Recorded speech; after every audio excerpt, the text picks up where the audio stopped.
कल quantitative aspect पढ़ा था, अगर आपको याद हो तो।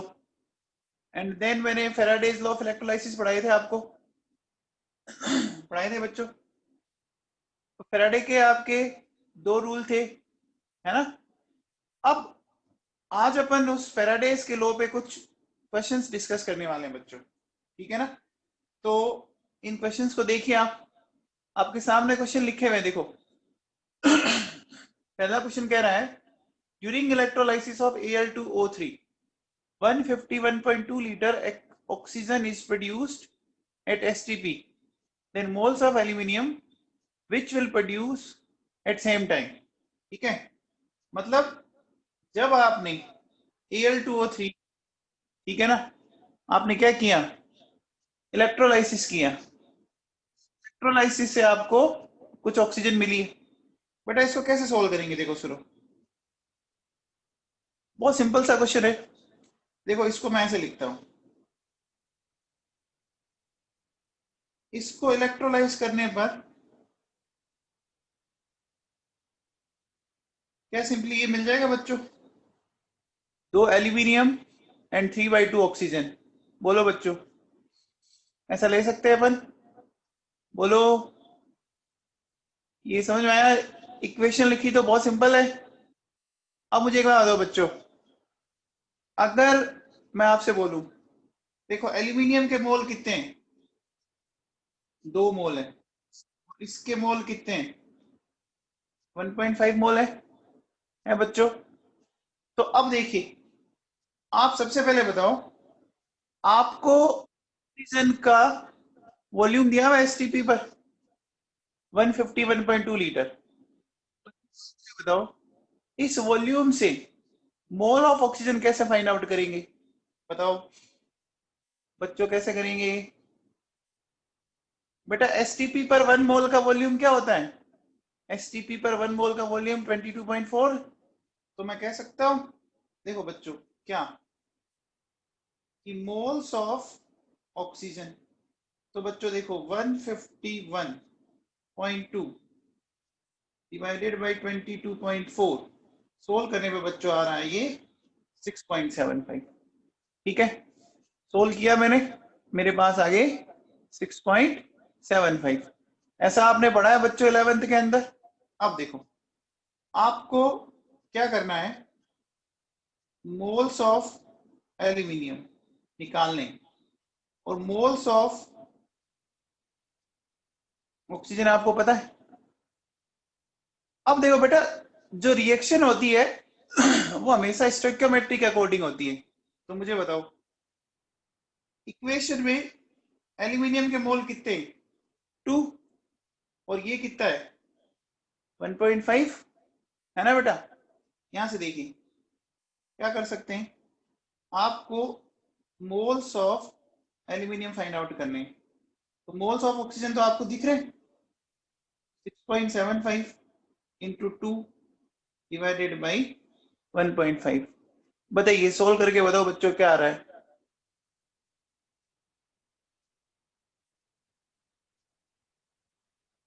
सोल्व करके बताइए क्या आ रहा है, 9 आ रहा है। तो 9 मोल्स ऑफ आपके एल्यूमिनियम जनरेट हुए। कोई डाउट है इसमें, बोलो बच्चों, कोई डाउट इस क्वेश्चन में, कोई डाउट।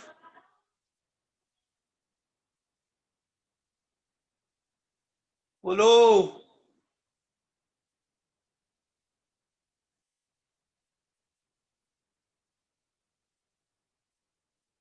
अरे बच्चों हाँ ना तो बोलो।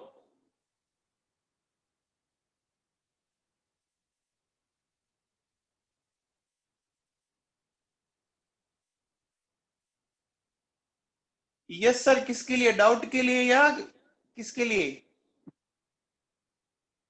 किसी को डाउट है तो बोले बेटा, अगर आपको किसी को डाउट है। ओके चलिए आगे फॉरवर्ड करूं, फॉरवर्ड चले बच्चों। Very good Manvinder. अब देखो बच्चों, ये वाला क्वेश्चन पढ़ो, during electrolysis of Al2O3. Graphite electrodes are used as anode, which continuously converted into CO2 by the release of oxygen. Then calculate mass of graphite in kg, which will be consumed during production of 270 kg aluminium. ये बेटा ये aluminium ये आपने metallurgy में पढ़ा था क्या? याद हो तो आपको?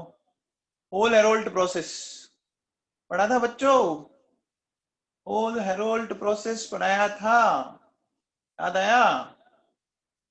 अब देखो बच्चों, इसको कैसे सॉल्व करेंगे? देखिए,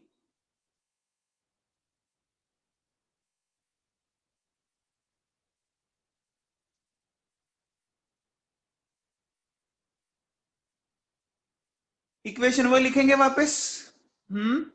बोलो।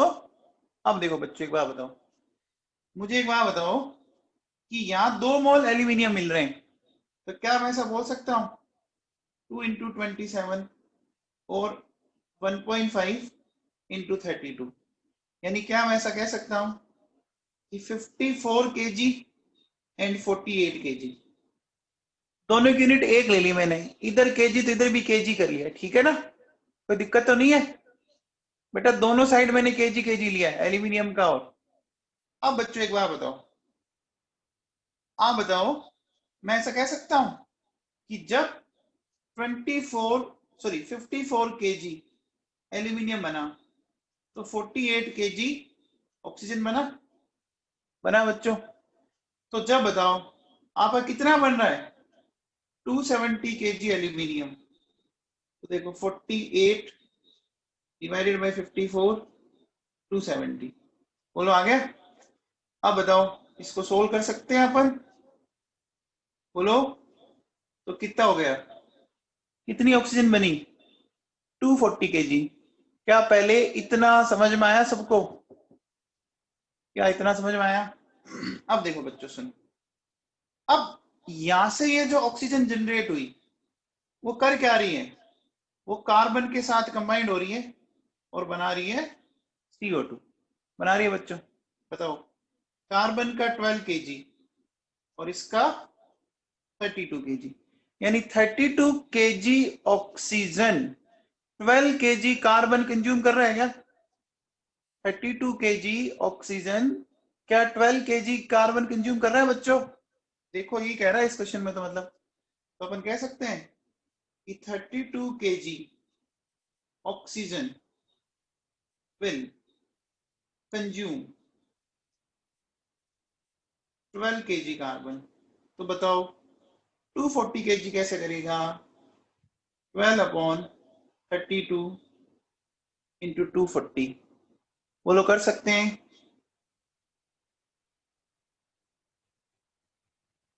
बोलो कितना आ गया?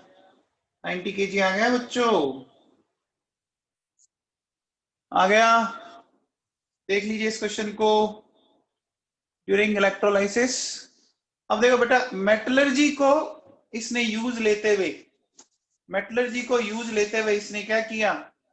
आपका इलेक्ट्रोकेमिस्ट्री का क्वेश्चन बना दिया ना बच्चों? कोई डाउट है इस क्वेश्चन में? इस क्वेश्चन में कोई डाउट नहीं? पक्का? आगे चलें? चलिए, अब अगला क्वेश्चन देखो, 3 ampere current can decompose gram water in how many hours? ये कह रहा है कि 3 एम्पियर की करंट, ठीक है, डिकम्पोज करने के लिए आपको 36 ग्राम वाटर दिया है, तो इसको डिकम्पोज करने के लिए आपको जो टाइम लग रहा है ना, वो टाइम कितना लग रहा है ना? अब देखो बच्चों कैसे करेंगे, सुनो, एक बात सुनना बेटा। देखो, सबसे पहले बताओ कि मोल्स ऑफ वाटर कितने हो गए? 36 अपॉन 18, 2 हो गए क्या? इसमें तो कोई दिक्कत ही नहीं है, बहुत आसान सी बात है। अच्छा एक बात बताओ बच्चों, अगर अपन वाटर इलेक्ट्रोलाइसिस करें तो क्या ये मिलेगा? वाटर के इलेक्ट्रोलाइसिस से H2 प्लस हाफ O2। बोलो बच्चों, H2 प्लस हाफ O2। बोलो, ये मिलेगा क्या? अब मुझे बताओ, आप चाहो तो हाइड्रोजन लेके कर लो, चाहो तो ऑक्सीजन लेके कर लो, दोनों में एक जैसे आएगा। मैं दोनों देखो आपको, देखिए मेरे पास H2O है, ये H2। अब मुझे ऑक्सीजन को बैलेंस करना है, ठीक है। ऑक्सीजन को बैलेंस कैसे किया जाता है बच्चों? ऑक्सीजन को बैलेंस करने के लिए क्या करते हैं?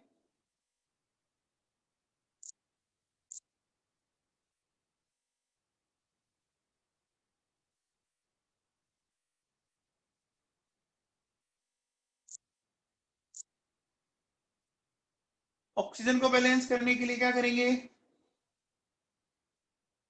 एक वाटर का मॉलिक्यूल ऐड कर दिया। ऐसा करने पर इधर कितनी हाइड्रोजन होगी बताओ? राइट हैंड साइड में कितनी हाइड्रोजन हो गई? राइट हैंड साइड में हाइड्रोजन 4 हो गई, ओवरऑल 4 हो गई। देखो, तो हमें लेफ्ट हैंड साइड में क्या करना पड़ेगा? बोलो क्या करना पड़ेगा? आपको कितने H जोड़ने पड़ेंगे? 2H प्लस जोड़ने पड़ेंगे, है ना। और यहाँ क्या करोगे आप? इलेक्ट्रॉन। बोलो, ऐसा करोगे? ये बात समझ में आई? तो मुझे बताओ, एक मोल वाटर ने कितने मोल इलेक्ट्रॉन लिए? एक मोल वाटर ने कितने मोल इलेक्ट्रॉन लिए? 2। अब देखो, अब किसी को लगता है नहीं सर हम तो इससे करेंगे, ऑक्सीजन से। कैसे कर लीजिए, कैसे करेंगे बताओ? अब देखो बेटा, इधर 2H प्लस 2 इलेक्ट्रॉन। तो बेटा कोई सी भी इक्वेशन देख लो, दोनों इक्वेशन में बताओ, आप बताइए कितने मोल इलेक्ट्रॉन इन्वॉल्व हो रहे हैं एक मोल वाटर के लिए? बताओ बच्चों, 2 मोल हो रहे हैं, 2 मोल इलेक्ट्रॉन इन्वॉल्व। क्या इतना सबको क्लियर है क्या? क्या इतना सबको क्लियर है क्या? ठीक है। अब देखो बच्चों, बताओ, ध्यान से सुनना। देखिए, मैं ऐसा कह सकता हूं कि फॉर 1 मोल ऑफ वाटर आपको 2 मोल इलेक्ट्रॉन चाहिए। तो फॉर 2 मोल ऑफ वाटर, बोलो क्या चाहिए? 4 मोल इलेक्ट्रॉन चाहिएंगे, चाहिएंगे या बच्चों? चाहिएगा? अब बताओ, हमने 4 निकाल लिया। हमने कल एक फॉर्मूला सीखा था क्या? Q इक्वस टू IT, सीखा था बच्चों? बताओ, 4 फेरेड है ना, तो क्या मैं इसको ऐसा लिख सकता हूँ? 4 × 96500। बोलो, लिख सकते हैं चार्ज। अब बताओ आई की वैल्यू कितनी दी हुई है? आई क्वेश्चन में देखिए 3। हमें क्या निकालना है? टाइम निकल जाएगा क्या?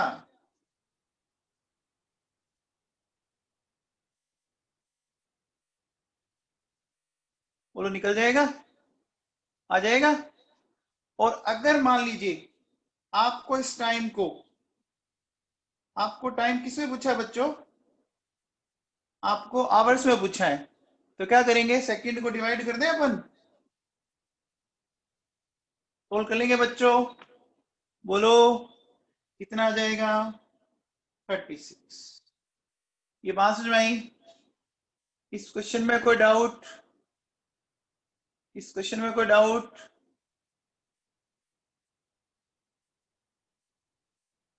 पक्का? चलिए नेक्स्ट, आगे शिफ्ट करूं? अगला शिफ्ट करूं? चलो, अब ये क्वेश्चन पढ़ो। 4 मोल of electron were transferred from anode to cathode in an experiment during electrolysis of water. Then total produced volume of gases at STP will be. बेटा ये वाला क्वेश्चन तो ठीक ऊपर वाले क्वेश्चन से कनेक्ट हो गया। आप मुझे बताओ, कि 1 मोल जब वाटर का इलेक्ट्रोलाइसिस हुआ तो कितने मोल इलेक्ट्रॉन का एक्सचेंज हुआ? कितने का हुआ? 2 का। तो अभी इस क्वेश्चन में कितने कह रहा है आपको? कितने मोल इलेक्ट्रॉन? 4। 4 मोल इलेक्ट्रॉन से वाटर के कितने मोल? 4 मोल इलेक्ट्रॉन से वाटर के कितने मोल? 2। समझ में आ गया? पक्का? कंफर्म? तो देखो बच्चों सुनो, अपन कह सकते हैं कि 4 मोल electron will cause electrolysis of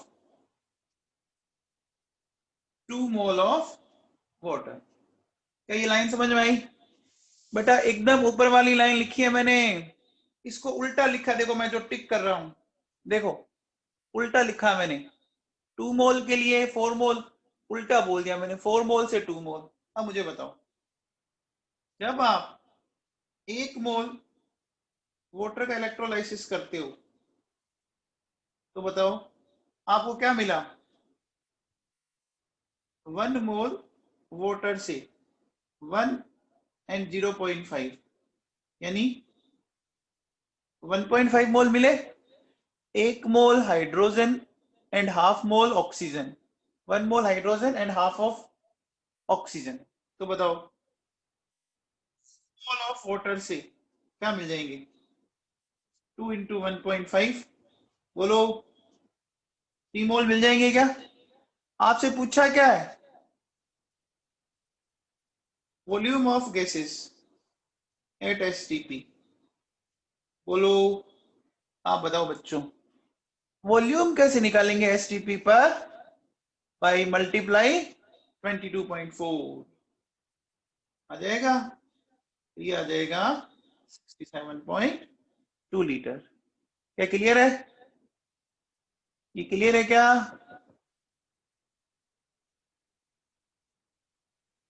चलो अब बताओ बच्चों,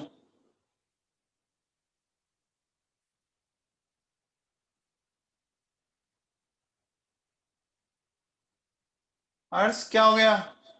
3 एम्पियर की तो करंट आप पास कर रहे हो इसमें, तो पहले ये तो पता कर लो ना कि चार्ज कितना चाहिए आपको। चार्ज चाहिए 4 फेराडे, तो फेराडे को कूलाम में कन्वर्ट कर लिया। तो Q equals to I T में मुझे Q पता है, आई पता है, T तो निकालना है। T तो निकालना है ना।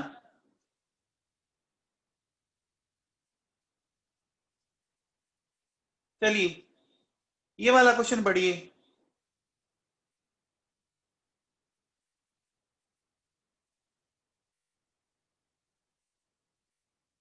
अर्स 3 एम्पियर का मतलब 3 इलेक्ट्रॉन ट्रांसफर हो रहे हैं, किसने कहा? एम्पियर की डेफिनेशन तो पता है तेरे को? एम्पियर अलग चीज है और चार्ज अलग चीज है ना। हेलो, समझ में आ रही है बात? क्या कह रहा हूं मैं? हेलो,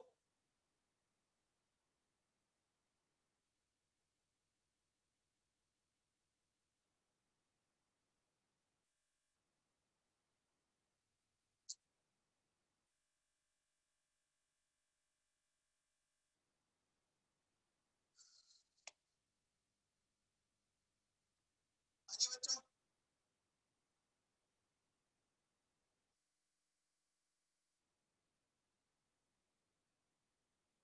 1 ग्राम मैग्नीशियम को हमने डिपॉजिट किया तो खर्चा आया 5 रुपए। तो उसी इलेक्ट्रिसिटी का यूज करते हुए जब मुझे 10 ग्राम एल्यूमिनियम को डिपॉजिट करना है तो कितना खर्चा आएगा? तो इसको समझ ले। देखो बच्चों सुनो, सबसे पहले सोल्व कैसे करेंगे? बेटा मैग्नीशियम ही होता है, बोलो। ऐसा लिख सकता हूं? बोलो मैग्नीशियम की यही रिएक्शन होगी। आप बताओ 24 ग्राम मैग्नीशियम। आप मुझे बताइए कि 24 ग्राम मैग्नीशियम किससे डिपॉजिट हुआ? 24 ग्राम मैग्नीशियम 2 फेराडे चार्ज से डिपॉजिट हुआ क्या? बोलो बच्चों, बोलो, ये बात सही है क्या? 24 ग्राम मैग्नीशियम तो बताओ 1 ग्राम मैग्नीशियम 1/12 फैराडे चार्ज से हुआ, 1/12 फैराडे चार्ज से। और इस इलेक्ट्रिसिटी का खर्चा कितना बता रहा है, कितनी कॉस्ट बता रहा है? ऊपर देखो क्वेश्चन में 5 रुपए बता रहा है क्या? ठीक है, तो अब देखो बच्चों सुनो,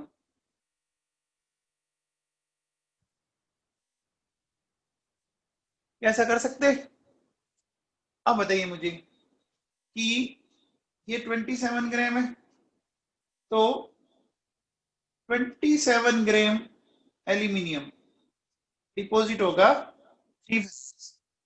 तो बताओ आपको 10 ग्राम एल्यूमिनियम करना है, तो मैं ऐसा कह सकता हूं?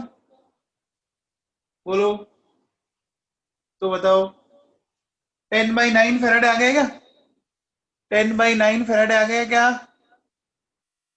अब मुझे बताओ इस चार्ज का हमें खर्चा निकालना है, निकालना है बच्चों?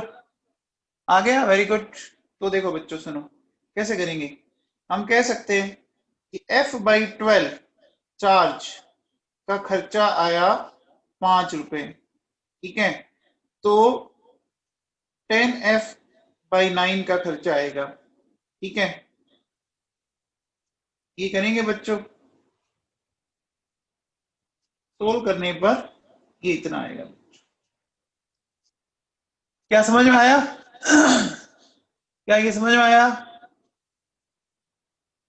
बच्चों? ये समझ में आया क्या?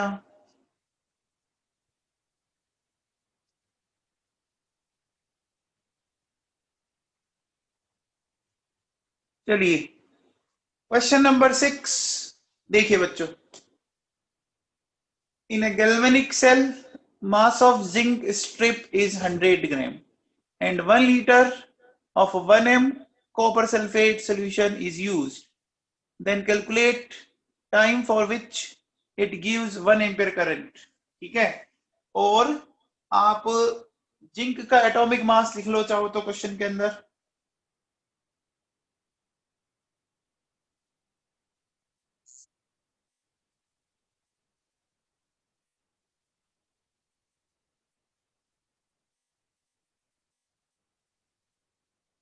ठीक है, करें इस क्वेश्चन को बच्चों? देखो कैसे करेंगे सुनो। सबसे पहले मुझे एक बात बताओ कि मोल्स ऑफ जिंक निकालें, तो 100/65, यानी ये कंफर्म हो गया कि ये 1 मोल से ज्यादा आएगा, ये 1 मोल से ज्यादा आएगा बच्चों, है ना? और मोल्स ऑफ Cu+2। बेटा आपको सॉल्यूशन में मैंने पढ़ाया था कि जब वॉल्यूम गिवन हो और मोलरिटी गिवन हो तो हम कैसे निकालते हैं? एमवी लीटर से निकालते हैं क्या? निकालते हैं बच्चों, पढ़ाया ना सॉल्यूशन में? तो 1 × 1 तो कितना हो गया? 1 मोल हो गया। अब मुझे एक बात बताओ बच्चों, गैल्वेनिक सेल में ये इक्वेशन हुई थी क्या?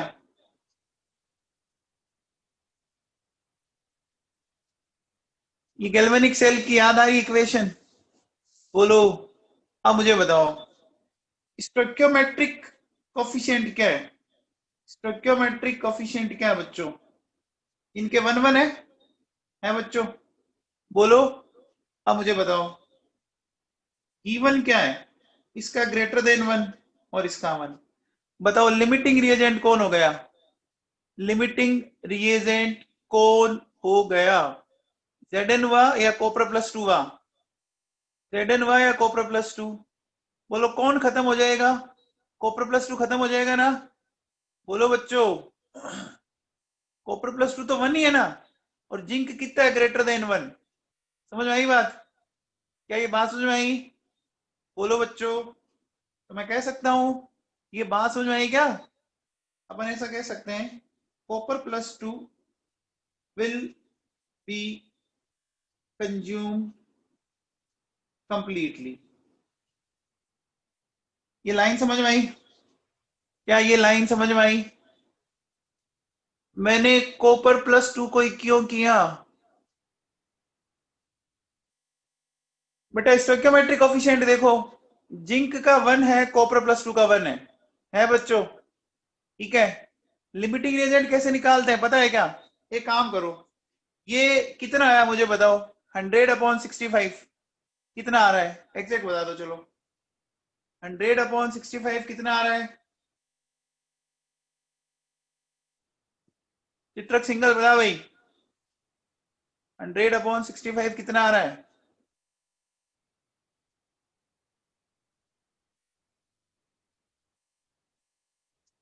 54 के आसपास। चलो 1.5 ले लेते हैं अपन, है ना। अपन एक काम करते हैं, अपन इसको ले लेते हैं 1.5, ठीक है। अब देखो बच्चों क्या करेंगे, आपने अगर मोल का लास्ट ईयर, तो कैसे निकालते हैं? देखो लिमिटिंग रीजन का कैसे पता करते हैं? देखो बच्चों क्या करते हैं कि given moles divided by stoichiometric coefficient, ठीक है। Given moles divided by stoichiometric. तो मुझे बताओ जिंक का गिवन कितना है? 1.5 डिवाइडेड बाय 1, ये तो जिंक का हो गया। और कॉपर का देखो 1 डिवाइडेड बाय 1, पढ़ा है ऐसा आपने? अब ये जो फैक्टर मैंने अभी लिखा है गिवन अपॉन स्टोइकियोमेट्रिक, जिसके लिए कम होगा वो क्या होगा? वो स्टोइकियोमेट्रिक कोफिशिएंट होगा। तो बताओ 1.5 कम है या 1 कम है? 1 कम है ना। तो अब समझ में आ गया? अरे अब समझ में आ गया क्या? पुलकित जसूजा, ठीक है बच्चों। अब देखो क्या हम अपन ऐसा कह सकते हैं, मुझे बताओ, ये कॉपर +2 जब कंप्लीटली डिपॉजिट हुआ तो कितने फेराडे चार्ज कंज्यूम किए इसने? बताओ इस इक्वेशन को देख के। देखो बहुत सिंपल दिख रहा है, 2 फेराडे दिख रहा है, बोलो 2 फेराडे चार्ज दिख रहा है। तो बेटा क्यू का फॉर्मूला क्या होता है? IT Q@2 फेराडे, यानी अपन ऐसा कह सकते हैं। अच्छा बताओ, आप मुझे बताओ आपको कितने एम्पियर करंट चाहिए? क्वेश्चन में देखो कितने एम्पियर, क्वेश्चन में 1 एम्पियर। और पूछा क्या है? टाइम पूछा है, तो टाइम आ गया क्या बच्चा?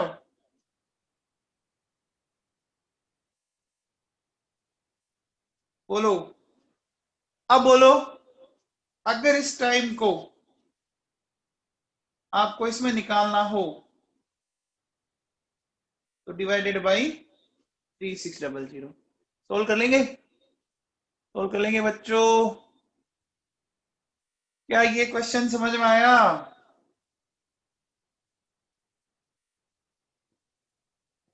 बच्चों इस स्क्रीन में दिक्कत तो नहीं है ना? ये थोड़ी सी मुझे बेटर लगी क्योंकि ये थोड़ी सी वाइड भी है ना, और कन्वीनियंट लगी मुझे ये। ओके चलिए, वेरी गुड दिव्यांशी तोमर, बहुत बढ़िया। ये क्वेश्चन क्लियर है? ये क्वेश्चन क्लियर है क्या? ठीक है चलिए बेटा, अभी तक देखो हमने फेराडे को एक बार भी याद नहीं किया, हमने फेराडे को एक बार भी याद नहीं किया है। एक छोटा सा फॉर्मूला Q=IT से कर रहा हूं क्वेश्चन में। अब बताओ, इसको बताओ बच्चों, when similar amount of current is passed through AgNO3 and HCl, then 1.08 gram of Ag is deposited, then calculate the volume of H2 which will produce at STP। बताओ बच्चों कैसे करोगे?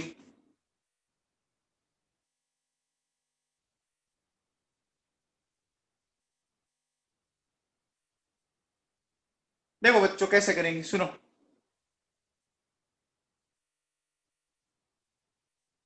सबसे पहले बताओ कि मोल्स ऑफ Ag बताओ। Ag का एटॉमिक वेट होता है 108, तो कितने आ गई? 10⁻²? आ गए 10⁻² आ गए बच्चों। अब देखिए ये Ag प्लस है, ये, ठीक है। बोलो ये मैंने सही लिखा है, Ag प्लस, बोलो। हाँ मुझे बताओ कि 1 मोल Ag के लिए 1 फेराडे चार्ज चाहिए, तो बताओ 10 की पावर -2 मोल Ag के लिए क्या 10 की पावर फेराडे चार्ज चाहिएगा? इतना ही चाहिएगा बच्चों, ये बात समझ में आएगी। अब बेटा ये का ये चार्ज हमें किस में पास करना है, ये का ये चार्ज हमें किस में पास करना है, बोलो। HCl। तो देखो बच्चों सुनो, इसको मैं इधर लिखता हूं, ये HCl है। HCl में बच्चों H प्लस होगा क्या? उसी से बनेगा बच्चों, है ना? तो मुझे बताओ, आप बताओ कि देखो 2 फेराडे चार्ज से 1 मोल हाइड्रोजन जनरेट हुआ, क्या ये सही लिखा है मैंने? 2 फेराडे चार्ज से 1 मोल हाइड्रोजन जनरेट हुआ, बोलो। तो बताओ 10 की पावर -2 फेराडे चार्ज से 1/2 इंटू 10 की पावर -2 मोल ऑफ H2, क्या ये सही लिखा है? अब बच्चों मोल आ गए क्या हाइड्रोजन के? बेटा चार्ज दोनों में वही पास करना है, ध्यान रखना। देखो क्वेश्चन में लिखा है when similar amount of current, देखो। तो अब मुझे बताओ, आपसे वॉल्यूम ऑफ हाइड्रोजन पूछ रहा है, पूछ रहा है, कैसे करेंगे? वॉल्यूम ऑफ हाइड्रोजन मल्टीप्लाइड कर दें, तो देखो बच्चों 2240 ml, ml में निकालना है तो मैंने मल्टीप्लाई कर दिया। क्या ये मामला समझ में आया? बोलो। चलो अगला क्वेश्चन पढ़ो बच्चों।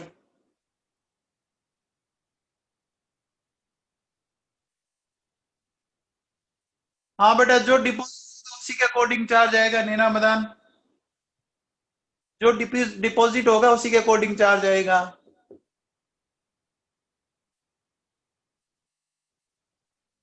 हाँ जी, ये क्वेश्चन पढ़िए। A 12 ampere current is passed through nickel sulfate solution. If current efficiency is 60%, then what is the mass of nickel deposited on cathode in 1 hour? ठीक है, in 1 hour कैसे करेंगे बच्चों?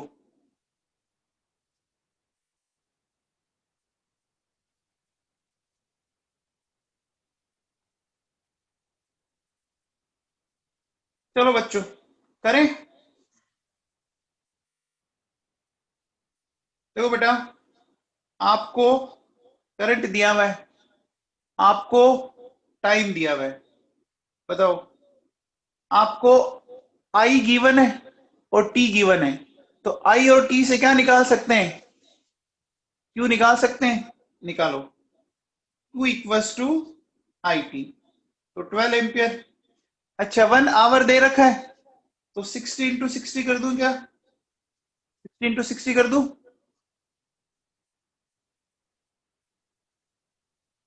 लेकिन एक बात बताओ कि क्या हमें इतना चार्ज मिलेगा? क्या हमें इतना चार्ज मिलेगा क्या बच्चों? नहीं मिलेगा ना, क्योंकि एफिशिएंसी कितनी बता रहा है? एफिशिएंसी कितनी बता रहा है? 60%। तो अपन क्या बोलेंगे? Exact charge which is used. तो बेटा हमें क्या करना पड़ेगा? इसका कितना परसेंट लेना पड़ेगा? इसका कितना परसेंट लेना पड़ेगा? 60%। मैंने इसका 60% ले लिया बच्चों, ठीक है। तो सोल्व करने पर ये आ गया 25920 गुलाम। पहले यहां तक समझ में आया बच्चों? क्या यहां तक समझ में आया? ठीक है। अब देखो बच्चों सुनो, निकल सल्फेट में निकल +2 होगा,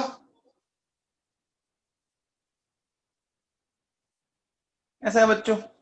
हाँ मुझे बताओ, क्या मैं ऐसा कह सकता हूं कि 2 इंटू 9650 कूलाम चार्ज आपका 58.7 ग्राम निकल डिपॉजिट कर रहा है। ये समझ में आया? देखो यहां पर ये 2 मोल है, तो 2 मोल मतलब 2 फेराडे है ना बच्चों? अब बताओ, तो आप बताइए 25920 कूलाम चार्ज 58.7 2 इंटू बोलो, ऐसा कर सकते हैं? आंसर आ जाएगा 7.88 ग्राम। क्लियर है? सबको क्लियर है? देखो बच्चों, हमने ये भी क्वेश्चन कर दिया बिना किसी फैराडे को याद किए हुए। बस एक ये छोटा सा फॉर्मूला है बच्चों, अगर आप इसको ढंग से कर लेते हो ना, बहुत सिंपल हो जाएगा आपके लिए। और ये फॉर्मूला बचपन से पढ़ते हुए आ रहे हो बच्चों। आगे चलो,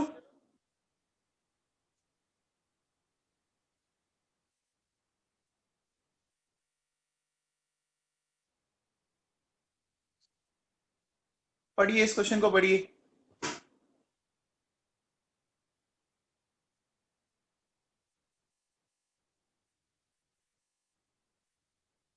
ये क्वेश्चन थोड़ा सा अलग है, वैसे तो अलग ऐसा कुछ नहीं है, बट फिर भी आपको थोड़ा दिमाग लगाना पड़ेगा इसमें।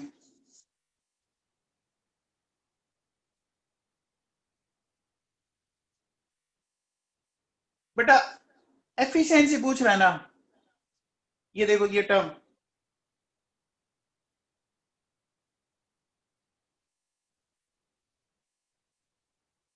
तो एफिशिएंसी कैसे निकालेंगे?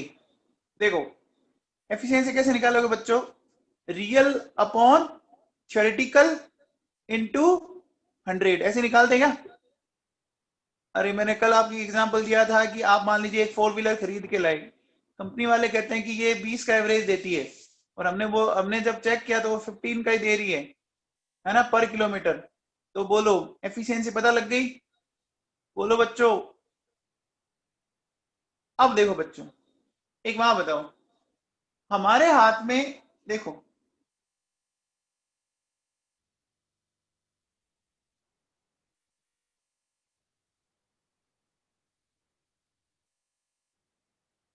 हमारे हाथ में रियल निकालना है या थ्योरेटिकल निकालना है? हम थ्योरेटिकल निकाल सकते हैं, हमारे हाथ में सिर्फ कॉपी पेन है ना, सिर्फ कॉपी पेन है ना बच्चों। तो इसका मतलब आप मुझे बताओ, रियल वैल्यू क्वेश्चन में दी भी रहेगी फिर? क्या रियल वैल्यू आपको दिख गई? क्या रियल वैल्यू आपको दिख गई क्या क्वेश्चन में? दिख गई? मुझे तो दिख गई। हाँ वेरी गुड। एफिशिएंसी के ठीक ऊपर देखो, एफिशिएंसी के ठीक ऊपर देखो ये वैल्यू।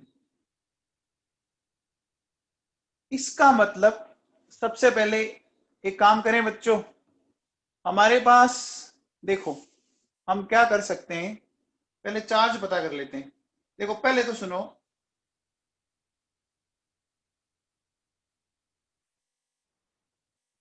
देखो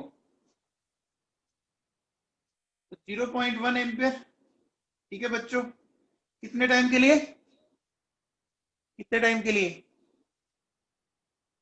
2 आवर्स के लिए। तो 2 इंटू 60 ऐसा कर देंगे? बोलो ऐसा होगा? अब देखो बच्चों सुनो, मुझे एक बात बताओ, देखो ये क्वेश्चन में जो कह रहा है ना, क्यूप्रोसाइनाइड, तो क्यूप्रोसाइनाइड होता है CuCN, ये है Cu+1, ये हो गया बच्चों। आप बताओ, 1 मोल कॉपर डिपॉजिट हो रहा है, हो रहा है? क्या मैं ऐसा कह सकता हूं कि 9650 कूलाम चार्ज क्या हो गया? 63.5 ग्राम कॉपर डिपॉजिट कर रहा है क्या? क्या 96500 गुलाम चार्ज, बोलो करेगा क्या? बोलो करेगा क्या बच्चों? इतना करेगा ना इस इक्वेशन के अकॉर्डिंग? तो मुझे बताओ कि 7200 इंटू 0.1 कूलाम चार्ज कितना रिलीज करेगा?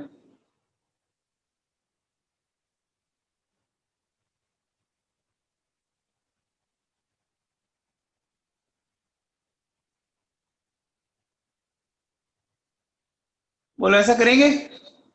बोलो बच्चों, ऐसा करेंगे क्या? तो ऐसा करने पर बच्चों ये वैल्यू आ रही है मेरे पास 0.4737 ग्राम आ गई। तो ये हमने क्या निकाला बच्चों, थ्योरेटिकल या रियल? हम क्या निकाल सकते हैं? थ्योरेटिकल। अब एफिशिएंसी निकाल दें।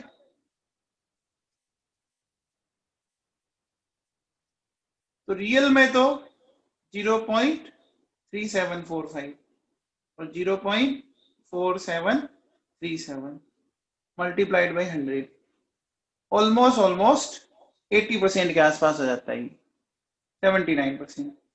क्या ये क्वेश्चन समझ में आए? क्या ये क्वेश्चन समझ में आए?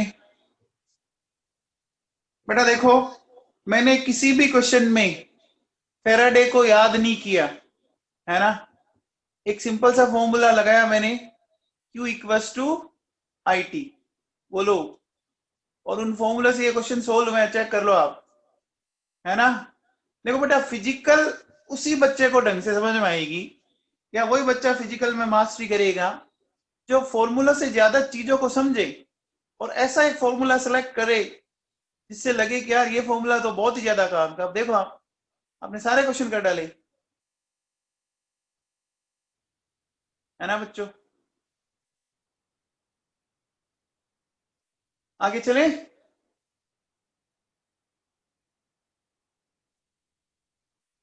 चलो अब देखो बच्चों, सुनो, अब अपन थोड़ा थ्योरी का पार्ट पढ़ते हैं। देखो, process of electrolysis is affected by following factors. ठीक है, इलेक्ट्रोलाइसिस का जो प्रोसेस है ना, वो किस किस से अफेक्ट होगा वो चेक करते हैं।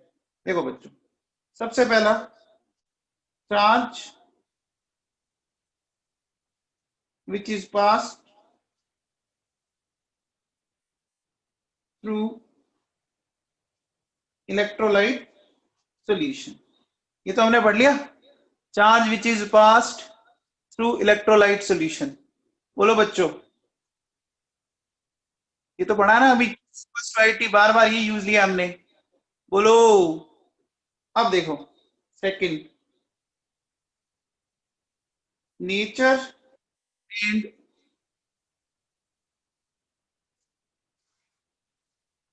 फिर अपन कह सकते हैं, देखो, एंड कॉन्सेंट्रेशन ऑफ इलेक्ट्रोलाइट। अब ये इसमें कैसे अफेक्ट करता है ये अभी अपन पढ़ेंगे, ठीक है। And then type of electrodes, आप कौन से इलेक्ट्रोड यूज ले रहे हो उस पर भी डिपेंड करेगा, ठीक है बेटा। तो अब देखो बच्चों, ये जो इलेक्ट्रोड्स है ना, ये दो टाइप के होते हैं। एक तो होता है इनर्ट इलेक्ट्रोड, है ना, नाम से पता लग रहा है, ऐसा इलेक्ट्रोड जो जो खुद क्या हो, इलेक्ट्रोलाइसिस में इन्वॉल्व ना हो, है ना। क्या? N electrode which itself is not involved in electrolysis, which itself not involved in electrolysis। बोलो, समझ में आ गई बात? एग्जाम्पल देखो, जैसे प्लेटिनम एंड ग्रेफाइट इलेक्ट्रोड, ठीक है बच्चों, है ना। अब देखिए सेकंड,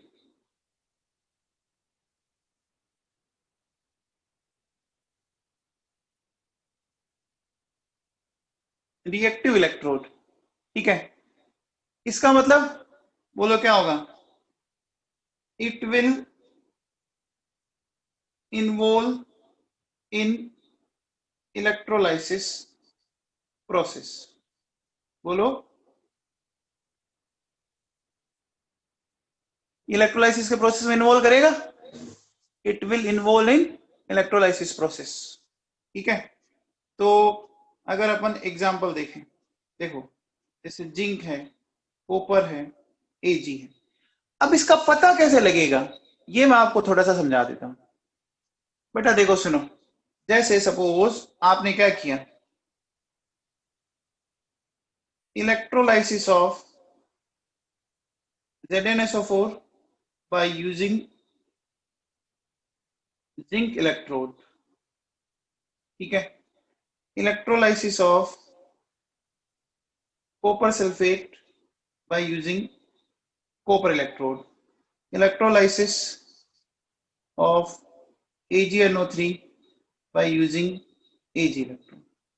इसमें कॉमन सी बात समझ में आ रही है, देखो जिस मेटल का इलेक्ट्रोड ले रहे हो ना, उसी मेटल का सोल्ट ले रहे हो आप, चेक करो, है ना, वही मेटल और उसी का ही सोल्ट है, तो समझ में आ जाएगा। अब ये होता कैसे, वो अपन एक्सप्लेन करेंगे अभी। बोलो बच्चों, ये बात समझ में आई।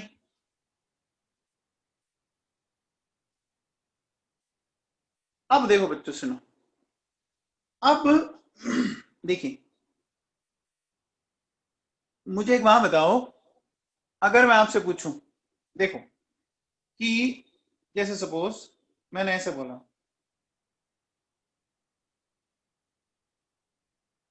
इलेक्ट्रोलाइसिस ऑफ मोल्टन NaCl, तो NaCl का कर सकते हैं आप, बोलो बच्चों, ऐसे जाएगा NaCl, ये तो बहुत कॉमन सा एग्जांपल है, तो बोलो एनोड पे कौन जाएगा, Cl माइनस, हाफ Cl2 हो गया, और कैथोड पे कौन जाएगा,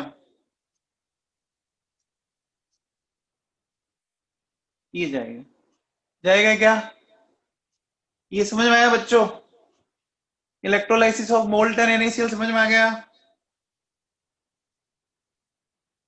अब देखो बच्चों, अब देखिए इलेक्ट्रोलाइसिस ऑफ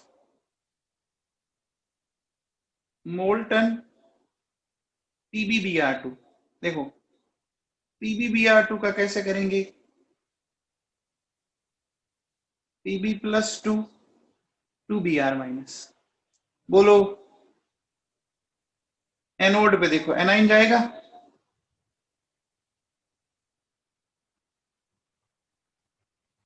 और कैथोड पे कौन जाएगा,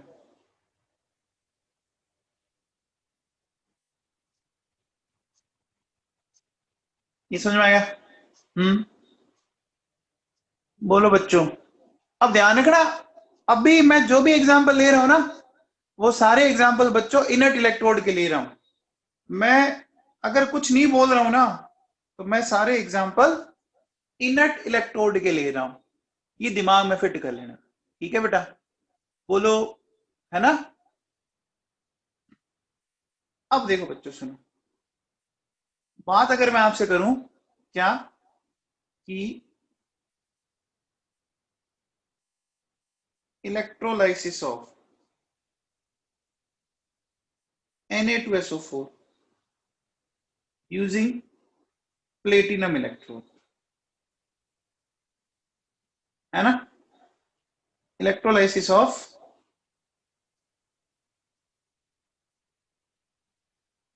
aqueous Na2SO4 using platinum electrode. ठीक है, अब थोड़ा सा मामला अलग तरह का है।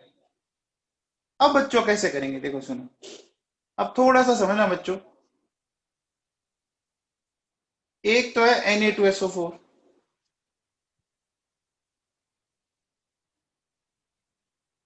और एक है वाटर। अब भैया यहाँ पे क्या हो गया, देखो आपके पास दो ही केटाइन है और दो ही एनाइन है कि नहीं है, दो ही केटाइन और दो ही एनाइन। तो अब क्या करेंगे, अब इनमें क्या होगा बच्चों, जब एक से ज्यादा होता है तो फिर क्या होता है, कंपटीशन होता है ना बच्चों, एक से ज्यादा होता है तो फिर क्या होता है, कंपटीशन होता है। अब मुझे मैं बताओ, अब अब कैसे डिसाइड करेंगे, ये हमें समझना है बच्चों, ठीक है ना। तो देखो कैसे समझेंगे बच्चों, सुनो। सबसे पहले मुझे एक बात बताओ कि कैथोड पर आपके अकॉर्डिंग कौन जाएगा बताओ, Na+ जाएगा या H+ जाएगा, सोच के बताओ।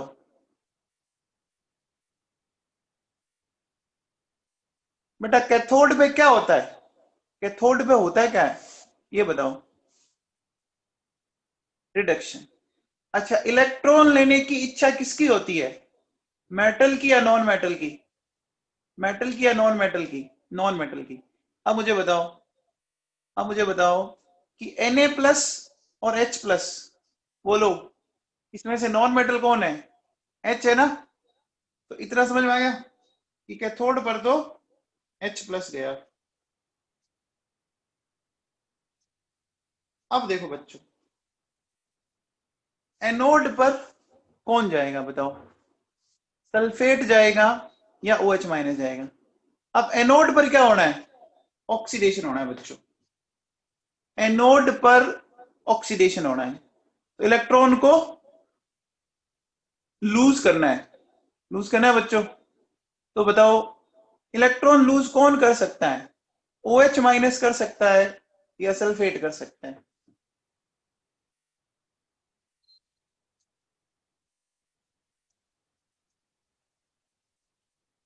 कुछ बच्चे सल्फेट बोल रहे हैं, कुछ बच्चे OH- बोल रहे हैं। 50% पॉसिबिलिटी है, लेकिन ये सबको ही पता नहीं कि ऐसा हो क्यों रहा है, ऐसा हो क्यों रहा है, ठीक है। देखो बच्चों मैं आपको एक बहुत सिंपल सा कंसेप्ट समझाता हूं, आपको बात समझ में आ जाएगी। मुझे एक बात बताओ,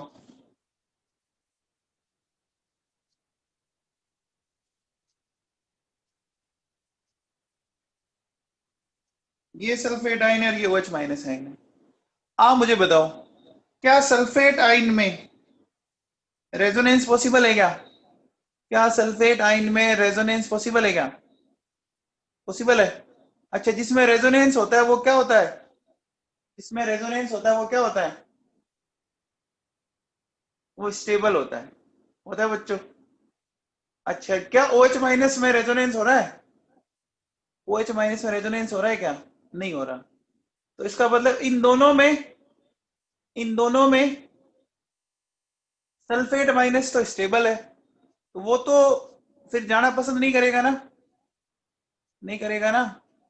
कौन जाना पसंद करेगा, बोलो। अरे समझ में आया बच्चों, समझ में आया, नेना मदान समझ में आया तेरे को।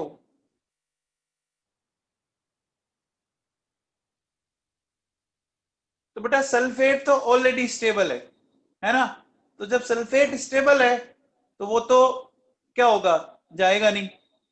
तो अब देखो इसमें से कौन जाएगा, OH- आइन जाएगा, जाएगा। अब ये OH- आइन कैसे जाएंगे देखो, H2O plus half O2 plus 2 electron. बोलो ये बात समझ में आई, ये बात समझ में आई क्या। देखो बेटा या तो मैं ये जो कंसेप्ट समझा रहा हूं उससे समझो, नहीं तो आप इलेक्ट्रोकेमिकल सीरीज लर्न करो, है ना। तो कल अपन इस पे और क्वेश्चंस करेंगे कि दो में जब कंपटीशन होती है तो कौन जाएगा। हाँ बेटा कल करेंगे, आशुतोष गौतम कल समझाएंगे आपको, है ना। तो अब दोनों में आ जाए तो फिर क्या होगा। वैसे देखो बच्चों जब अपन एक्वस सॉल्यूशन लेंगे ना, तो एक्वस सॉल्यूशन में तो OH माइनस तो होगा ही होगा, होगा ना, एक OH माइनस आयन होगा और एक दूसरा होगा। तो कल देखते हैं कि बहुत सारे अपन केस पढ़ेंगे कल, ठीक है।